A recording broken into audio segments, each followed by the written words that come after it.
Hello guys, welcome to my YouTube channel. তোমরা সবাই কেমন আছো? আশা করি তোমরা সবাই ভালো আছো।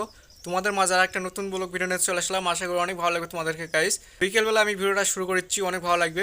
কেননা বিকেলবেলা আমি এখন কবুতরগুলোকে খাবার দিব। তো সকালবেলা ভিডিও করতে পারিনি, বাট সকালবেলা আমি কলেজে গেছিলাম, সে কারণে ভিডিও করতে পারিনি। এক আপু আমাকে কমেন্ট করে বলছে, ভাই আমার কাগজি কবুতরে একটা করে ডিম পারে, আবার একটা করে ডিমের বাচ্চা ফোটে না, তো কি করব বলেন প্লিজ।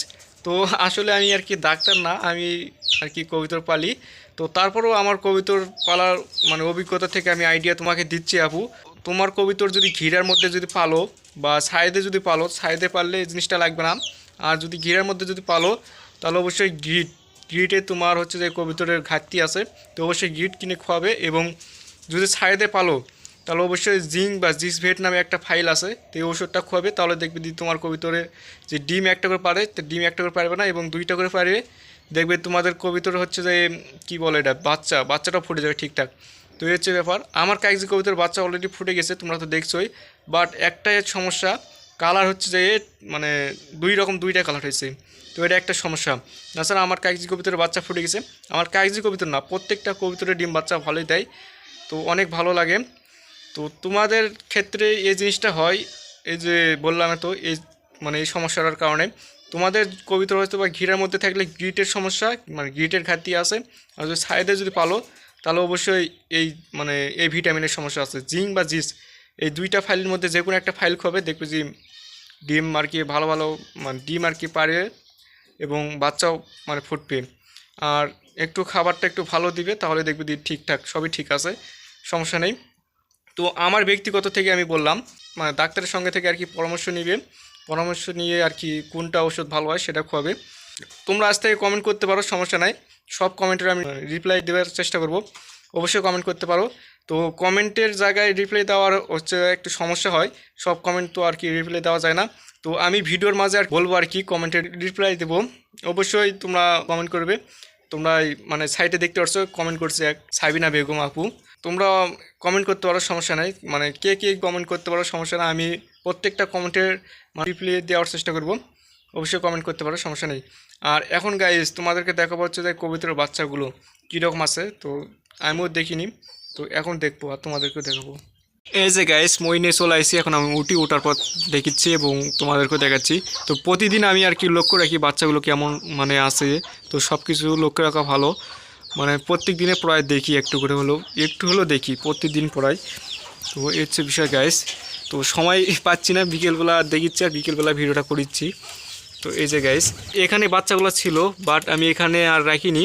তো বাচ্চাগুলো ট্রান্সফার করছি মানে আরেকটা পাশে যে মানে একটা খাঁচা আছে, মানে যে একটা হাড়ে আছে যাই বলো, এখানে মানে রাখছি। আর এখানে আবার যে গুঁড়াতে রাখছি পরিষ্কার করার পর, তো এখানে আবার মানে একই দিতে পারে তার মায়েরা। এই যে বাচ্চাগুলো দেখতে পাচ্ছ, খুব সুন্দর সুন্দর দুইটাই বাচ্চা বড় হয়ে গেছে। তো দুইটা আর কি কুক্কা বাচ্চা, তোমরা তো জানোই, প্রত্যেকটা ভিডিও দেখো। এরপর দেখি যে গুল্লা কবিতরের বাচ্চাগুলো, ওয়াও গাইস, অসাধারণভাবে আছে, খুব সুন্দর লাগছে। এরপর নেক্সট দেখি হচ্ছে যে এই যে গাইস, রেসার কবিতর এবং বাঘা কবিতর যে জোড়া লাগছে, এই জোড়ার বাচ্চাগুলো দেখতে পাচ্ছ খুব সুন্দরভাবে আছে। তো এই বাচ্চাগুলো খুব বড় বড় হয়ে গেছে, অতি শীঘ্রই বড় হয়ে গেলো, দেখতে পারলে তো গাইস। মানে কয়েকদিন আগে তোমাদেরকে দেখালাম ছোট ছোট ছিল, বাট আজকে দেখতে পাচ্ছ কত বড় বড় হয়ে গেছে।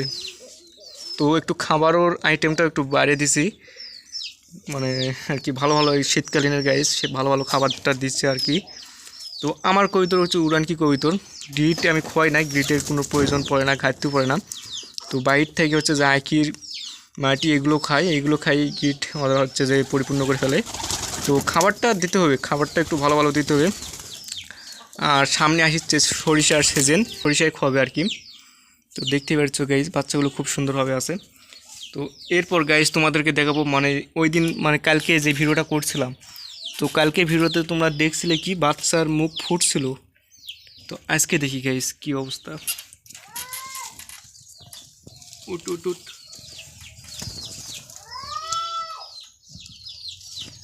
এই যে গাইস, একটা বাচ্চা ফুটিছে আর একটা বাচ্চা ফুটিনি এখনো, মানে একটা বাচ্চা বড় হয়ে গেছে। ও গাইস, এটাও ফুটে যাবে, আজকে ফুটে যাবে মনে হয়। এটারও মুখ হচ্ছে যে ফাটছে, ডিমের মুখ ফাটছে। তো তো এটা আজকে বা কালকের মধ্যে ফুটে যাবে। তো যাই হোক, আর এটা একটু দেরি লাগবে। এরপর গাইস তোমরা দেখতে পাচ্ছ যে মানে রেসার কবিতরের সঙ্গে আর কি জোড়া লাগছে জিরা কবিতর। দেখতে পাচ্ছ বাচ্চাগুলো খুব সুন্দর সুন্দরভাবে আছে। তো ওদেরকে আমি ট্যাগ পরে দিছি, মানে রিং। তো ওদেরকে আমি ছাড়ে দেবো, এই কারণে আর কি রিং পরে দিচ্ছি। দেখতে পাচ্ছ বাচ্চাগুলো খুব সুন্দরভাবে আছে। তো আমি বুঝি না, বাহির থেকে ধানে খোয়াই, যে এখন ধানের সিজন। তো ইরি বাড়ি এখন যাওয়া দিতে শুরু করে দিচ্ছে। তো দুদিন পর আবার সরিষা পাবে, আবার সরিষা খুবই বাড়ির থেকে নিয়ে এসে। এই যে দেখতে পাচ্ছ লাগিয়ে আছে ধান, এই যে দুইটা খুব বাচ্চা সুন্দর সুন্দর হয়ে আছে। তো যাই হোক, এরপর দেখবো সাপচিলা এবং জোড়া লাগছে গোল্লা কবিতর। তো ওদের বাচ্চাগুলো দেখি। এই যে গাইজ দেখতে পাচ্ছ খুব সুন্দর সুন্দর বাচ্চাগুলো। তো এই হচ্ছে বিষয় গাইজ। আর কুলোর বাচ্চাগুলো দেখি। তো কুলোর বাচ্চাগুলো ভালোই আছে আমি দেখতে পাচ্ছি, কিন্তু একটা দুঃখের বিষয়, পাড়াটা আর নাই। খুব কষ্ট লাগছে, মানে বলতেই কষ্ট লাগছে। বাচ্চাগুলো খুব সুন্দর আছে। তো যাই হোক গাইস, এখন আমি কবিতরগুলো খাবার দেবো। বিকেল হয়ে গেছে। তো সব কবিতর মানে বাইরেই আছে। তো ওদেরকে আমি ডাক দিব এবং খাবার দেবো।